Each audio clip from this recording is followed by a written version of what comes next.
നമ്മൾ ക്രുസ്കൽ വാലസിൻ്റെ ഒരു പ്രോബ്ലമാണ് ചെയ്യാൻ പോണത്. ക്രുസ്കൽ വാലസിൻ്റെ വേറൊരു പേര് എച്ച് ടെസ്റ്റ് എന്ന് നമ്മൾ പറയും.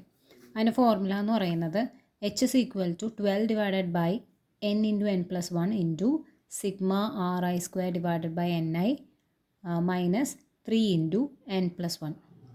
അതിൻ്റെ നമ്മൾ ടെസ്റ്റ് ഉപയോഗിക്കുന്നത് കൈ സ്ക്വയറിൻ്റെ ടേബിളാണ് നമ്മൾ ഉപയോഗിക്കുന്നത്. ഡിസ്ട്രിബ്യൂഷൻ കൈ സ്ക്വയർ ആണ്.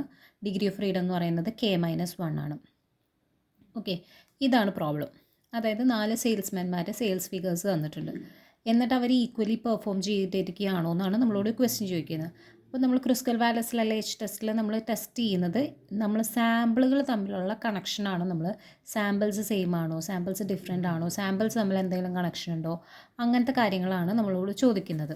പോപ്പുലേഷൻ്റെ കാര്യമല്ല നമ്മൾ നോക്കുന്നത്, ഡിഫറെൻറ്റ് സാമ്പിൾസ് തമ്മിലുള്ള കണക്ഷനുകളാണ് നമ്മൾ നോക്കുന്നത്. ഓക്കെ, അപ്പോൾ ഇതൊരു റാങ്കിങ് ബേസ്ഡ് ആയിട്ടുള്ള ഒരു ടെസ്റ്റാണ്. അപ്പം നമ്മൾ ആദ്യം എന്താ ചെയ്യേണ്ടതെന്ന് വെച്ച് കഴിഞ്ഞാൽ, ഇപ്പം നമുക്കിങ്ങനെ തന്നിരിക്കുന്ന ടേബിൾ ഉണ്ടല്ലോ, ഈ ടേബിളിനെ നമ്മൾ റാങ്കിൻ്റെ ഇതിലേക്ക് മാറ്റി എഴുതണം. ഓക്കെ, അപ്പം നമ്മളിവിടെ എഴുതിയിരിക്കുന്നത് ഹയസ്റ്റിൽ നിന്ന് ലോവസ്റ്റിലേക്കാണ്. നമുക്ക് എല്ലാ നമ്പേഴ്സിനെയും, നമുക്ക് തന്നിരിക്കുന്ന ക്വസ്റ്റിൽ തന്നിരിക്കുന്ന എല്ലാ നമ്പേഴ്സിനെയും ഹയസ്റ്റ് ടു ലോവസ്റ്റ് നമ്മൾ എഴുതുന്നു. എന്നിട്ട് അതിന് ഏറ്റവും ഹയസ്റ്റ് നമ്പറിന് ഫസ്റ്റ് റാങ്ക് കൊടുക്കുന്നു. അങ്ങനെ 20 നമ്പേഴ്സ് ഉണ്ട്. അപ്പോൾ 20 റാങ്കുകളാണ് നമ്മൾ കൊടുക്കുന്നത്. നെക്സ്റ്റ് കോളത്തിൽ ഈ നമ്പർ എടുത്തിരിക്കുന്നത്, അപ്പോൾ ഫസ്റ്റ് നമ്പർ 202 ആണ്. ഏറ്റവും ഹയസ്റ്റ് നമ്പർ 202. അത് ഏത് സെയിൽസ്മാനിൽ നിന്നാണ് എടുത്തിരിക്കുന്നത്? ബി എന്ന് പറയുന്ന സെയിൽസ്മാനിൽ നിന്നാണ് എടുത്തിരിക്കുന്നത്. 197 അത് ആരിൽ നിന്നാണ് എടുത്തിരിക്കുന്നത്? ഡി. അങ്ങനെ ഓരോ സെയിൽസ്മാൻമാരും ഓരോ നമ്പേഴ്സും ഏത് റാങ്കാണ് അത് ഏത് സെയിൽസ്മാനിൽ നിന്നാണ് എടുത്തിരിക്കുന്നത്. ഇങ്ങനെ നമ്മൾ തിരിച്ചെഴുതുന്നു. എന്നിട്ട് നമ്മൾ അടുത്തൊരു ടേബിൾ ക്രിയേറ്റ് ചെയ്യുന്നു.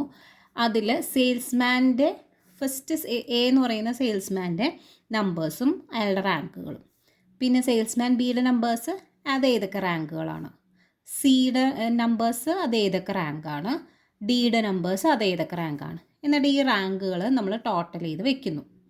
ഓക്കെ, അങ്ങനെ ടേബിളായിട്ട് തന്നെ ചെയ്യണമെന്നൊന്നുമില്ല, ഇതൊരു ഫോർമാറ്റിൽ ചെയ്തിരിക്കുന്നു എന്ന് മാത്രമേ ഉള്ളൂ. നിങ്ങൾക്ക് ആ റാങ്കുകൾ മാത്രം എടുത്തിട്ട് സൈഡിൽ റാങ്ക് ടോട്ടൽ ചെയ്ത് വെച്ചാലും കുഴപ്പമൊന്നുമില്ല.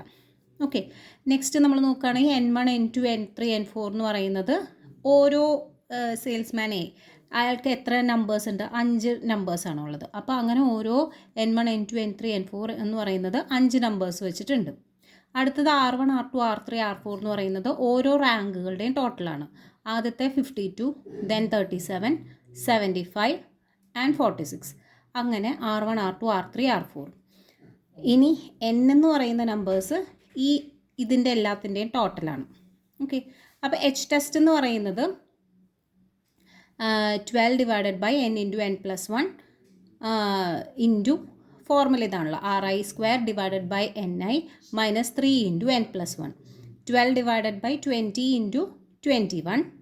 എന്നിട്ട് R എന്ന് പറയുന്നത് എന്താ? ഓരോ റാങ്കുകളാണ്. അപ്പോൾ ഇവിടെ 52 square divided by 5, 37 square divided by 5, 75 square divided by 5 plus 46 square divided by 5 in minus 3 into n plus 1 ആണ്. അപ്പോൾ 20 plus 1 21. ആ ടോട്ടലാണ് എന്തെന്നാ നമ്മുടെ കാൽക്കുലേറ്റഡ് വാല്യൂ. ഈ കിട്ടുന്നതാണ് നമ്മുടെ കാൽക്കുലേറ്റഡ് വാല്യൂ. ഇപ്പം നമുക്ക് കാൽക്കുലേറ്റഡ് വാല്യൂ കിട്ടി. ഇനി നമ്മൾ ടേബിൾ വാല്യൂവിലേക്കാണ് പോകുന്നത്. ടേബിൾ വാല്യൂ എന്ന് പറയുന്നത് കൈ സ്ക്വയറിൻ്റെ ടേബിൾ വാല്യൂ ആണ്. അപ്പോൾ നമ്മൾ നേരത്തെ പഠിച്ചിരുന്ന പ്രോബ്ലംസിൽ പോലെ തന്നെ ടേബിൾ വാല്യൂ കണ്ടുപിടിക്കുക. കൈ സ്ക്വയറിൻ്റെ ഡിഗ്രി ഓഫ് ഫ്രീഡം K-1 ആണെന്ന് നമുക്കറിയാം. അപ്പോൾ എത്ര എണ്ണം ഉണ്ട്? 4 ആൾക്കാരാണുള്ളത്. അപ്പോൾ 4 ആണ് നമ്മുടെ K എന്ന് പറയുന്നത്. അപ്പോൾ 4 മൈനസ് എത്ര സാമ്പിൾസ് ആണോ ഉള്ളതെന്നാണ് Kൻ്റെ അർത്ഥം. അപ്പോൾ നമുക്ക് 4 സാമ്പിൾസ് ആണുള്ളത്. 4 മൈനസ് 1 എന്ന് പറയുന്നത് 3 ആണ്. അപ്പോൾ 3 ആണ് നമ്മുടെ കൈ സ്ക്വയർ ടേബിളിൽ എടുക്കേണ്ടത്. മറ്റ് 1% ആണെന്ന് ക്വസ്റ്റ്യനിൽ തന്നിട്ടുണ്ട്. അപ്പോൾ 3 1% നോക്കുമ്പോൾ ടേബിൾ വാല്യൂ കിട്ടുന്നു. ടേബിൾ വാല്യൂയും കാൽക്കുലേറ്റഡ് വാല്യൂ നമുക്കിവിടെ കിട്ടിയില്ല.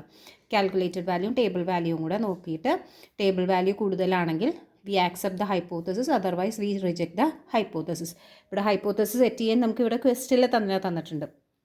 Test whether the 4 salesman have performed equally in there sales drive എന്ന് ചോദിച്ചിട്ടുണ്ട്. അപ്പോൾ ആ ഹൈപ്പോത്തസിസ് ആയിട്ട് അത് ചെയ്താൽ മതി. All the salesman have performed equally എന്നോ അങ്ങനെ എന്തെങ്കിലും, അല്ലെങ്കിൽ all the performance are equal എന്നൊക്കെ കൊടുത്തു കഴിഞ്ഞ് കഴിഞ്ഞാൽ നമുക്ക് അതായിട്ട് ഹൈപ്പോത്തസിസ് സെറ്റ് ചെയ്താൽ മതി. അപ്പോൾ അത് ആക്സെപ്റ്റ് ചെയ്യാം, റിജക്റ്റ് ചെയ്യാം. എല്ലാവരും ചെയ്ത് നോക്കിയിട്ട് എന്തെങ്കിലും ഡൗട്ട് ഉണ്ടെങ്കിൽ ചോദിക്കണം കേട്ടോ.